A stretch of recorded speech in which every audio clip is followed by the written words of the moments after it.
శ్రీ సుబ్రహ్మణ్య వ్రతం మొదటి అధ్యాయం.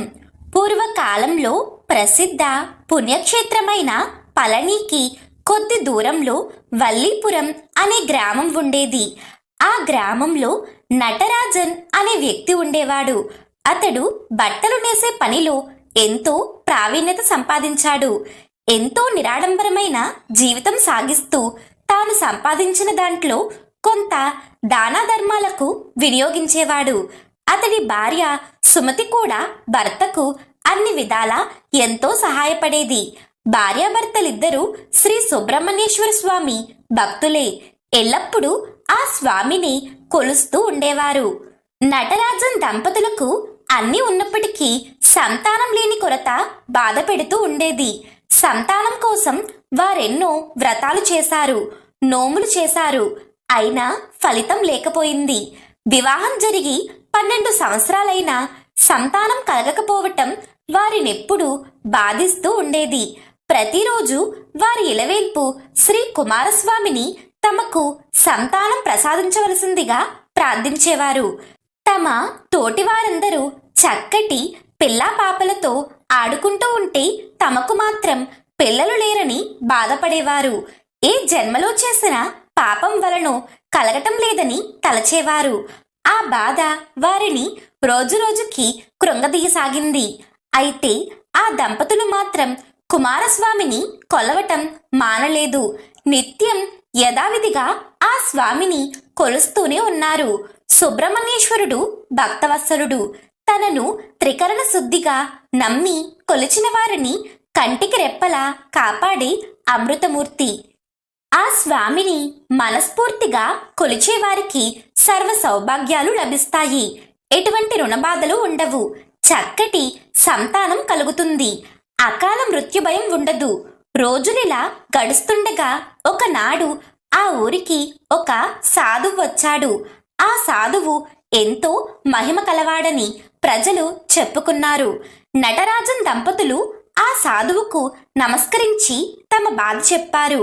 అప్పుడు ఆ సాధువు వారితో ఇలా అన్నాడు: నాయనలారా, మీరు పూర్వ జన్మలో చేసిన ఒక పాపం వలన మీకు సంతానం కలగటం ఆలస్యమైంది. వచ్చే మంగళవారం ఎంతో పుణ్యదినం, ఎంతో పవిత్రమైనది. షష్ఠి తిథి కృతికా నక్షత్రంతో కలిసి వస్తున్నది. ఎన్నో సంవత్సరాలకు గాని ఈ విధంగా రావటం జరగదు. ఎంతో పవిత్రమైన ఆ రోజున మీరిద్దరూ పళని పుణ్యక్షేత్రం చేరి కార్తికేయుణ్ణి దర్శించండి. ఆ స్వామి దివ్య దర్శనంతో మీ పూర్వజన్మ పాపం నశించి త్వరలోనే 12 కుమారుడు కలుగుతాడు అని చెప్పాడు. నటరాజన్ దంపతులిద్దరూ సోమవారం సాయంత్రం పళనికి ఎడ్ల బండిలో బయలుదేరారు. వీరి ఊరి నుంచి పళనికి 4-5 గంటల ప్రయాణం. రాత్రికి అక్కడే ఉండి మరునాడు మంగళవారం నాడు ఆ స్వామిని దర్శించుకుందామని తలచారు. ఇంతలో ఒక కొండ ప్రాంతం వచ్చింది. ఆ కొండ ప్రక్కగా బండి నెమ్మదిగా వెళుతుండగా ఒక్కసారిగా 2 ఎడ్లు ఆగిపోయాయి. బండి ముందుకు సాగటం లేదు. బండి నడిపేవారికి ఎంత ప్రయత్నించినా ఎడ్లు ఎందుకు ముందుకు సాగటం లేదు అర్థం కావటం లేదు. నటరాజన్తో కలిసి ఇద్దరు బండి దిగారు. ఎదురుగా కనపడిన దృశ్యం చూసి ఆశ్చర్యపోయారు. భయం కూడా కలిగింది. ఎదురుగా 2 సర్పాలు పడగెత్తి నృత్యం చేస్తున్నాయి. వాటిని చూసిన ఎద్దులు బెదిరి ముందుకు సాగటం లేదు. బండివాడు ఏదో చప్పుడు చేయబోతుంటే నటరాజన్ వద్దని వారించాడు. ఆ సర్పాలకు నమస్కరించి తమకు దారి ఇవ్వమని అడిగాడు. కాని అవి ఏమాత్రం కదలలేదు. అక్కడే నృత్యం ఆడసాగాయి. అలా దాదాపు అరగంట గడిచింది.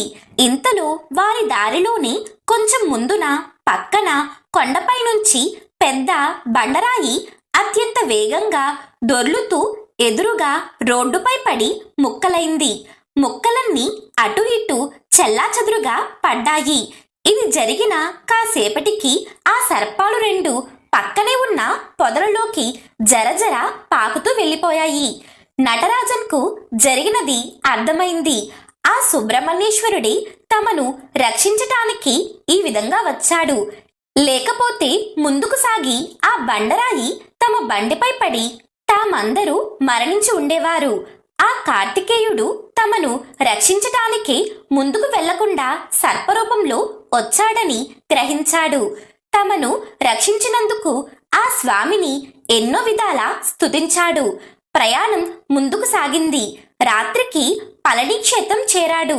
ఉదయాన్ని ఆ క్షేత్రంలో కొలువున్న బాలసుబ్రహ్మణ్యేశ్వరుడిని దర్శించాడు. అటు తర్వాత సాయంకాలం తిరిగి వారి గ్రామానికి చేరుకున్నారు. ఆ స్వామి అనుగ్రహంతో కొద్ది కాలంలోనే వారికి చక్కటి పుత్రుడు జన్మించాడు. సుబ్రహ్మణ్య ప్రసాదితుడు కాబట్టి అతడికి బాలసుబ్రహ్మణ్యం అని పేరు పెట్టారు. పుత్రుడితో కలిసి నటరాజన్ దంపతులు ఆ స్వామిని సేవిస్తూ కలకాలం సుఖంగా జీవించారు. శ్రీ సుబ్రహ్మణ్య వ్రతం 2వ అధ్యాయము. తమిళనాడులోని శ్రీ సుబ్రహ్మణ్య క్షేత్రములో తిరుత్తని ఎంతో ప్రసిద్ధమైన క్షేత్రం. ఇక్కడ వెలిసిన శ్రీ సుబ్రహ్మణ్యేశ్వరుడు ఎంతో మహత్యము కలవానిగా ఆరాధింపబడుతున్నాడు. శ్రీ సుబ్రహ్మణ్యేశ్వరునికి కార్తికేయుడు, స్వామినాథన్, వేలాయుధం, కుమారస్వామి, షణ్ముఖుడు అనే పేర్లు కూడా ప్రసిద్ధి. స్వామివారి వాహనం నెమలి.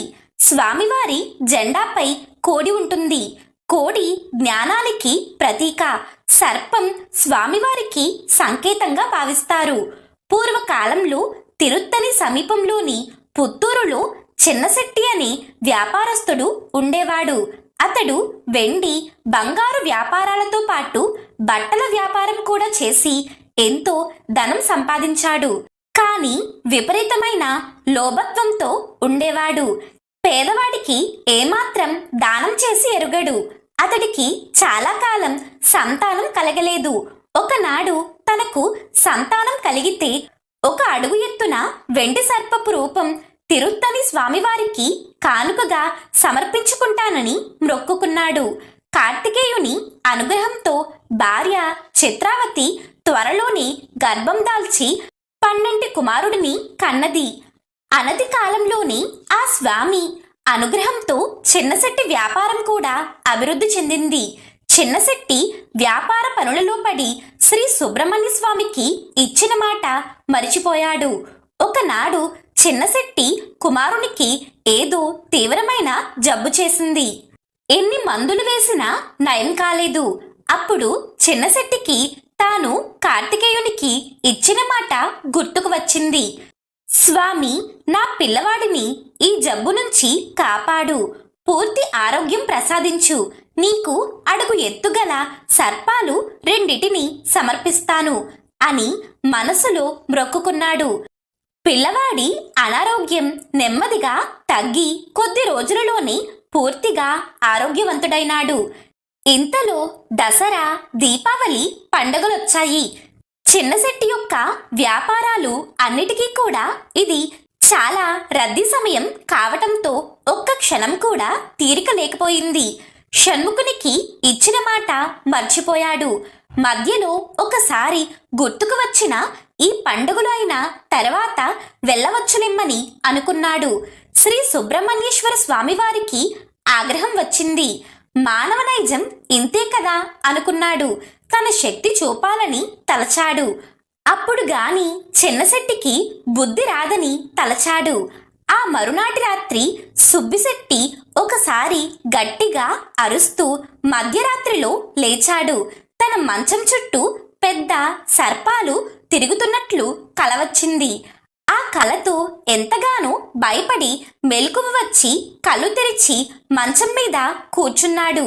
చిన్నశెట్టికి నిజంగానే భయంకరంగా పడగ విప్పి ఆడుతున్న సర్పాలు నేలపై కనబడ్డాయి. చిన్నశెట్టి పై ప్రాణాలు పైనే పోయాయి. ఒక్కసారిగా ఇన్ని సర్పాలు ఎక్కడి నుంచి వచ్చాయో భయపడుతూ భార్యను నిద్రలేపాడు. భయంతో వణికిపోతూ భార్యను తమ మంచం చుట్టూ ఉన్న పాములను చూడమన్నాడు. ఆశ్చర్యంగా భార్య చిత్రావతికి ఒక్క సర్పం కూడా కనపడలేదు. ఏమండి, మీకేదో కల వచ్చినట్లుంది. ఇక్కడ ఒక పాము కూడా లేదు. కళ్ళు మూసుకుని పడుకోండి అని తాను నిద్రపోయింది. కాని చిన్నశెట్టికి ఏమాత్రం నిద్ర రావటం లేదు. కాలు కింద పెడితే కాటు వేసేలా ఉన్నాయి ఆ సర్పాలు. కాసేపటికి భార్యను మళ్ళీ నిద్రలేపాడు. చిత్రావతి విసుక్కుని మంచం దిగి విభూది తెచ్చి ఇది రాసుకుని పడుకోండి అని అన్నది. విభూది రాసుకున్నాడే కాని నిద్ర పట్టటం లేదు. కళ్ళు తెరిచి చూస్తే మళ్ళీ బుసకొడుతూ దాదాపు 10 పాములు కనబడ్డాయి. అప్పుడు చిన్నశెట్టికి తాను షణ్ముఖునికిచ్చిన మాట గుర్తుకు వచ్చింది. మాట తప్పినందువలనే ఆ స్వామివారి ఆగ్రహానికి గురవటం వలన ఈ విధంగా జరిగిందని గ్రహించాడు. స్వామి కార్తికేయ, నన్ను క్షమించు తండ్రి. ఈ క్షణంలోనే నేను ఆ వెండి సర్పపు రూపులను తయారు చేయించడానికి కావలసిన ధనాన్ని తీసి పక్కన పెడతాను. రేపే ఆ పనికి పురమాయిస్తాను. నన్ను క్షమించు అని చంపలు వేసుకున్నాడు. కరుణామయుడైన ఆ షణ్ముఖుడు చిన్నశెట్టిని అనుగ్రహించాడు. అక్కడ సర్పాలన్నీ క్షణంలో మాయమైనాయి. చిన్నశెట్టి ఏమాత్రం ఆలస్యం చేయకుండా మంచం దిగి ధనాగారం వద్దకు వెళ్లి స్వామి పనికి కావలసిన ధనం తీసి ఒక పొట్లంలో కట్టి విడిగా పెట్టాడు. మరునాడు ఉదయమే ఆ ధనాన్ని తీసుకుని మంచి వెండి సర్పపు ప్రతిమలను చేయించి ఆ వెంటనే వచ్చిన మంగళవారం నాడు తిరుత్తని వెళ్లి స్వామివారికి సమర్పించాడు. అప్పటి నుంచి చిన్నశెట్టి మంచి మనసుతో జీవిస్తూ ఎన్నో దాన ధర్మాలు చేస్తూ కాలం గడిపాడు. జీవించినంత కాలం స్వామిని సేవిస్తూ గడిపి చివరన ముక్తిని పొందాడు. శ్రీ సుబ్రహ్మణ్య వ్రతం 3వ అధ్యాయము. పూర్వకాలంలో కన్యాకుమారి సమీపంలో విష్ణుపురం అనే గ్రామంలో వెంకట్రామన్ అనే పాలు పోసే అతను ఉండేవాడు.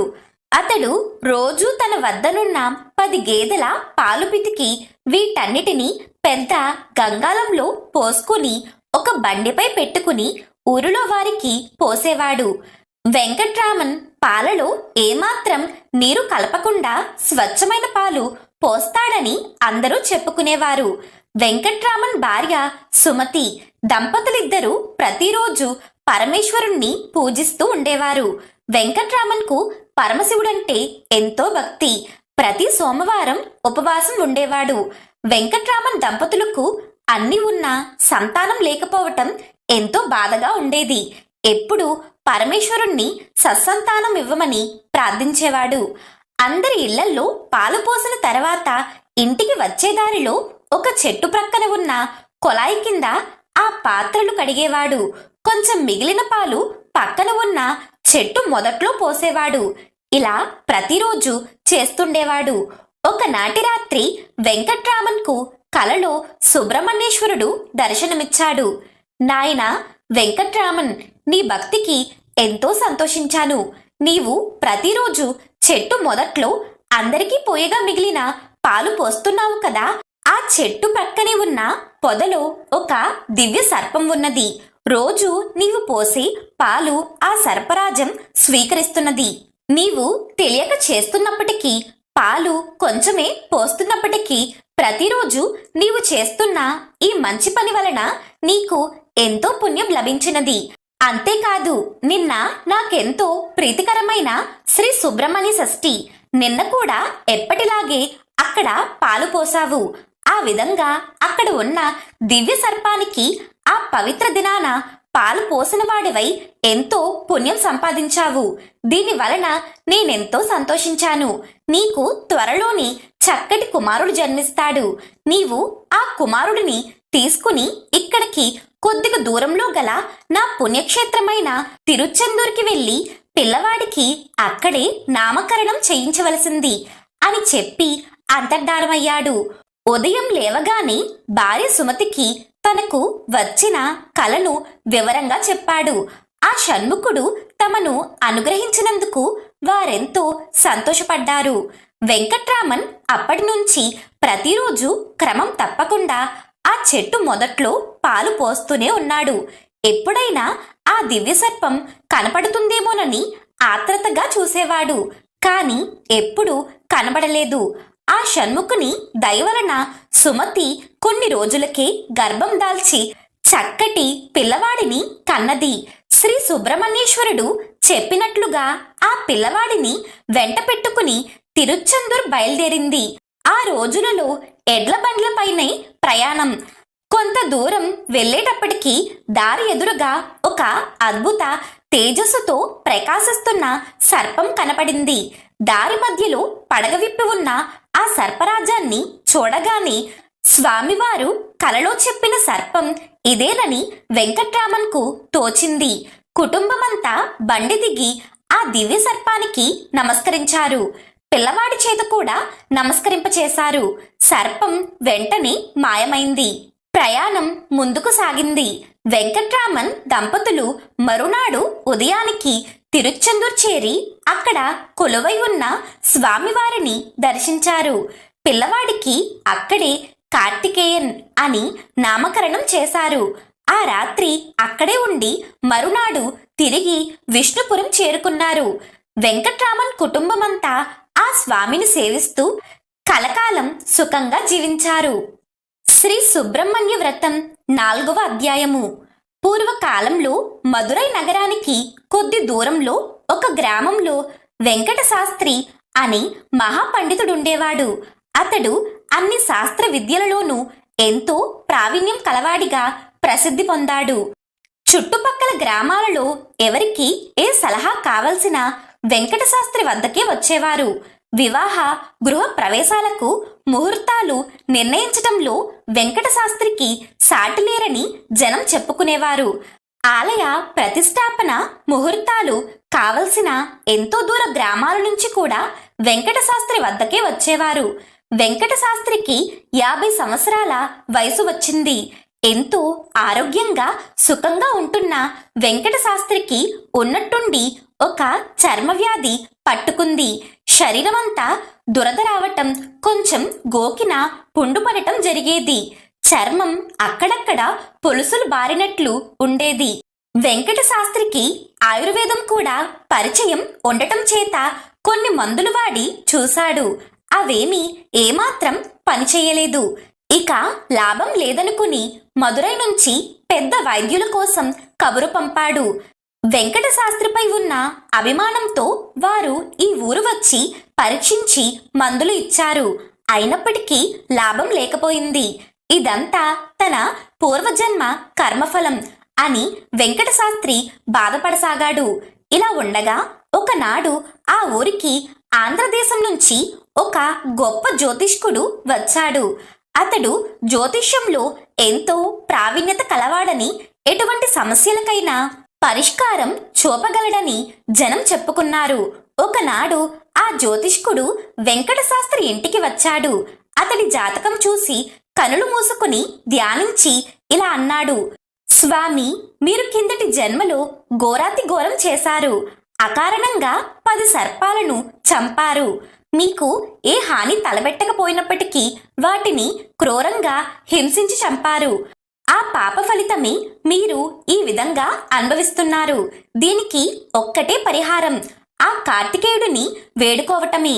ఇక్కడకు కొద్ది దూరంలో తిరుప్పారకుండ్రం అనే శ్రీ సుబ్రహ్మణ్యేశ్వర స్వామివారి దివ్యక్షేత్రం ఉన్నది. అక్కడ వెలిసిన షణ్ముఖుడు ఎంతో గొప్ప మహత్యం కలవాడు. ఆ స్వామి తన బల్లెంతో అక్కడ ఒక సరస్సును సృష్టించాడు. తమరు వచ్చే మంగళవారం ఆ క్షేత్రానికి వెళ్లి స్వామివారిని ఆరాధించి ఆ సరస్సులో స్నానమాచరించండి. మీ పూర్వజన్మ పాపం నశించి మీకు పూర్తిగా ఆరోగ్యం కలుగుతుంది అని చెప్పాడు. వెంకట శాస్త్రి ఆ తరువాత వచ్చిన సోమవారం బయలుదేరి రాత్రికి తిరుప్పారకుండ్రం చేరాడు. ఉదయం లేచి శుచిగా స్నానం చేసి ఆలయంలో స్వామివారిని దర్శించాడు. అటు పిమ్మట పక్కనే ఉన్న సరస్సు వద్దకు వచ్చి ఆ నీటిలో దిగి 2 చేతులతో ఆ కార్తికేయునికి నమస్కరిస్తూ నీటిలో 3 సార్లు మునిగాడు. అంతే ఆశ్చర్యం! వెంకట శాస్త్రి చర్మవ్యాధి క్షణంలో మాయమైంది. ఆనందంతో వెంకట శాస్త్రికి కళ్ళనీళ్ళొచ్చాయి. ఆలయం వైపు తిరిగి ఆ స్వామిని ప్రార్థిస్తూ ఇలా అన్నాడు: స్వామి కార్తికేయ, నీవు జ్ఞాన సంపన్నుడవు. నిన్ను కొలిచిన వారిని నిత్యం రక్షించే అమృతమూర్తివి. శ్రీ వల్లి దేవసేన సమేత సుబ్రహ్మణ్యేశ్వర, నీకివే నా నమస్కారములు. నిన్ను స్మరించే వారికి ఎన్నో జన్మల పాపాలు నశించి కైవల్యం లభిస్తుంది. నిత్యం నిన్ను స్మరించే వారికి సర్వ సౌభాగ్యాలు కలుగుతాయి అని ఆ స్వామిని ఎన్నో విధాల కొనియాడాడు. ఆలయంలోనికి వెళ్ళి స్వామివారిని దర్శించాడు. తిరిగి తన ఊరు ప్రయాణమయ్యాడు. జీవించినంతకాలం ఆ స్వామినే స్మరిస్తూ సుఖంగా జీవించి చివరన ముక్తిని పొందాడు. శ్రీ సుబ్రహ్మణ్యేశ్వరుడిని అర్చించటం వలన కుజదోషం నుంచి విముక్తులవుతారు. ఎటువంటి సర్పదోషాలు ఉన్నా తొలగిపోతాయి. బుద్ధి వికసిస్తుంది. విద్యార్థులకు పరీక్షలలో జయం కలుగుతుంది. మంగళవారం నాడు షణ్ముఖుడిని పూజించిన వారికి చక్కటి సంతానం కలుగుతుంది. నిత్యము ఆ స్వామిని తలిచేవారికి సర్వ సౌభాగ్యాలు కలుగుతాయి. శ్రీ సుబ్రహ్మణ్య వ్రతం 5వ అధ్యాయము. పూర్వకాలంలో తమిళ దేశంలో మణిశర్మ అని చర్మకారుడుండేవాడు. అతను వంశ పారపర్యంగా వచ్చిన చెప్పులు కుట్టే వృత్తిలో జీవిస్తూ ఎంతో భక్తి పరాయణుడై ఉండేవాడు. పరమేశ్వరుడన్నా, విఘ్నేశ్వరుడన్నా, సుబ్రహ్మణ్యేశ్వరుడన్నా అతనికి ఎంతో ప్రాణం. ప్రత్యేకించి బాల సుబ్రహ్మణ్యేశ్వరుడంటే మరీ ప్రాణం. ఎల్లప్పుడూ ఆ బాల సుబ్రహ్మణ్యుణ్ణి తలుస్తుండేవాడు. అతని భార్య వసుమతి కూడా ఎంతో భక్తితో ఉండేది. ఆ దంపతులిద్దరూ ఎంతో నిర్మల మనస్సుతో జీవిస్తుండేవారు.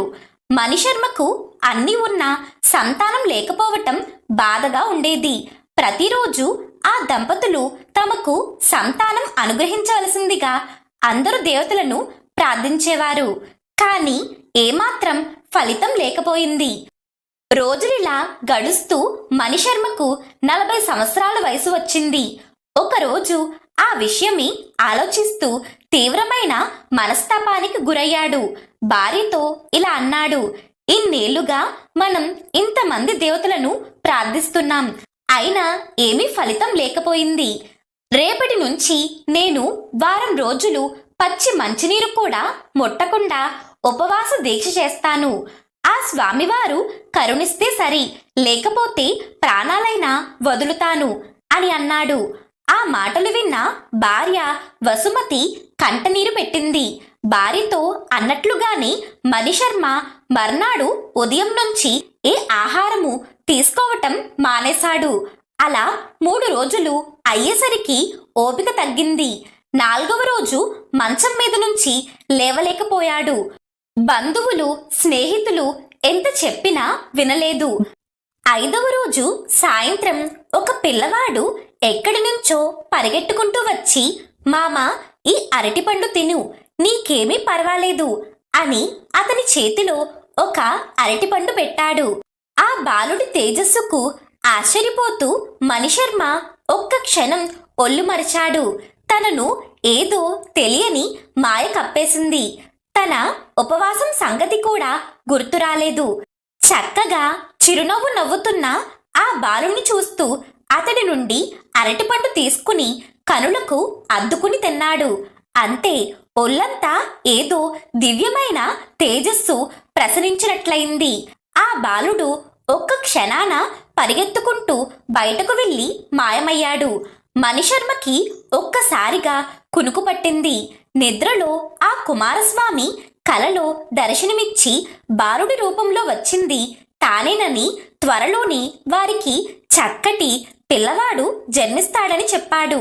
అక్కడికి కొంచెం దూరంలో ఉన్న పలముదిర్చొలై అనే పుణ్యక్షేత్రంలో తాను వెలిసాలని 7 మంగళవారాలు తనను దర్శించమని చెప్పాడు.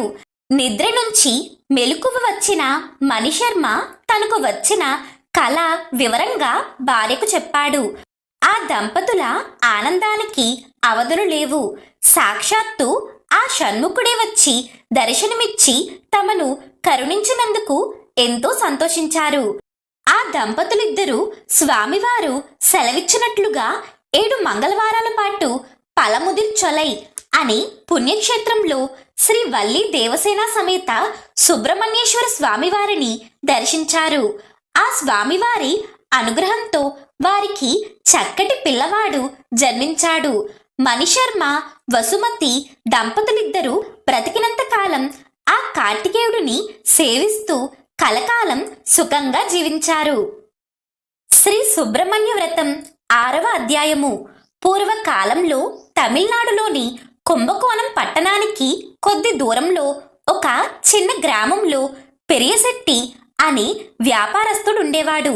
అతడు ఎన్నో వ్యాపారాలు చేస్తూ ఎంతో సంపద ఆర్జించాడు. అంత సంపాదించిన పెరియశెట్టి ఏమాత్రం దాన ధర్మాలు చేసేవాడు కాదు. అతడికి 2 కుమార్తెలు, వందన, చందన. పెద్ద కుమార్తె వందనకు వివాహం అయినప్పటికీ చిన్న కుమార్తె అయిన చందన యొక్క వివాహం ఏమాత్రం కుదరటం లేదు. ఎన్ని సంబంధాలు వచ్చినా చివరి క్షణంలో ఆగిపోతున్నాయి. ఇలా ఎందుకు జరుగుతుందో ఆ దంపతులకు అర్థం కాలేదు. ఇలా ఉండగా ఆ సంవత్సరం విపరీతమైన కరువు పట్టుకుంది. వర్షాలు ఏమాత్రం కురవలేదు. జనంలో ఏ వస్తువులు కొని స్థితి లేక పెరియశెట్టికి వ్యాపారంలో ఎంతో నష్టం వచ్చింది. నష్టానికి తోడు కూతురు పెళ్లి జరగకపోవటం కూడా బాధపట్టుకుంది. అప్పుడప్పుడు భార్యతో కలిసి దగ్గరలో ఉన్న స్వామిమలై దివ్యక్షేత్రంలో కొలువై ఉన్న శ్రీ సుబ్రహ్మణ్యేశ్వరుడిని కొలుస్తున్నాడు. అయినా ఫలితం లేకపోయింది. ఎంత ప్రయత్నించినా చిన్న కుమార్తెకు వివాహం కుదరటం లేదు. ఇలా ఉండగా ఒకనాడు ఒక సాధువు వారింటికి వచ్చాడు. అతడు పెరియశెట్టితో వచ్చే మంగళవారం నాడు స్వామిమలైలో వెలిసిన శ్రీ సుబ్రహ్మణ్యేశ్వరునికి అభిషేకం చేయించమని చెప్పాడు. ఆ మాట విన్న పెరియశెట్టి కొంచెం విసుగ్గా ఇలా అన్నాడు, స్వామి, వచ్చేవారమేమిటి? ఇంతకు ముందు ఎన్నో మంగళవారాలు అక్కడ అభిషేకం చేయించాము. ఏమీ ఫలితం లేకపోయింది. మరో మారు చేయించినా ఏముంటుంది అని అన్నాడు. అప్పుడు ఆ సాధువు, నాయన, సరే, ఇన్నిసార్లు చేయించావు, ఒక్కసారి మళ్ళీ చేయించు, తప్పక ఫలితం ఉంటుంది అని అన్నాడు. అప్పుడు పెరియశెట్టి ఆ సాధువుతో, అదేమంత కష్టం కాదులేండి, మళ్ళీ అభిషేకం చేయిస్తాను అన్నాడు. శని, ఆదివారాలు గడిచి సోమవారం వచ్చింది. పెరియశెట్టికి పక్క ఊరి జమీందారు నుంచి ఏదో ముఖ్యమైన పని ఉందంటూ కబురు రావటంతో అక్కడకు వెళ్ళాడు. అన్నీ వివరంగా మాట్లాడేటప్పటికీ సాయంత్రం అయింది. ఒక్కసారిగా వర్షం పట్టుకుంది. అంతటి వానలో బయలుదేరటానికి కుదరక రాత్రి అక్కడే ఉండిపోవాల్సి వచ్చింది. వర్షం మరునాడు మధ్యాహ్నం దాకా తగ్గలేదు. అక్కడితో ఆ సాధువు చెప్పినట్లు ఈ మంగళవారం స్వామిమలై వెళ్ళటం పెరియశెట్టికి కుదరలేదు. వచ్చే వారం వెళ్ళవచ్చునని అనుకున్నాడు. ఆ వారం పూర్తయి తిరిగి సోమవారం వచ్చింది. భార్య ఈసారి ఎలాగైనా స్వామిమలై వెళ్ళి అభిషేకం చేయించాలని అన్నది. ఉదయం ఇంకా సేపట్లో బయలుదేరతారనగా పెరియశెట్టి ఒక్కసారిగా కాలు జారి కింద పడ్డాడు. కాలు చాలా నొప్పి వేసింది. ఏమాత్రం కదలలేకపోయాడు. అక్కడితో ఆ సుబ్రహ్మణ్యేశ్వరుడిని దర్శించటానికి ఈ మంగళవారం కూడా వెళ్ళలేకపోయారు. ఎందుకు ప్రతిసారి ఈ విధంగా అవంతరం వస్తుందని భార్య ఎంతగానో బాధపడింది. ఇంతలో వారం గడిచింది. మళ్ళీ సోమవారం వచ్చింది.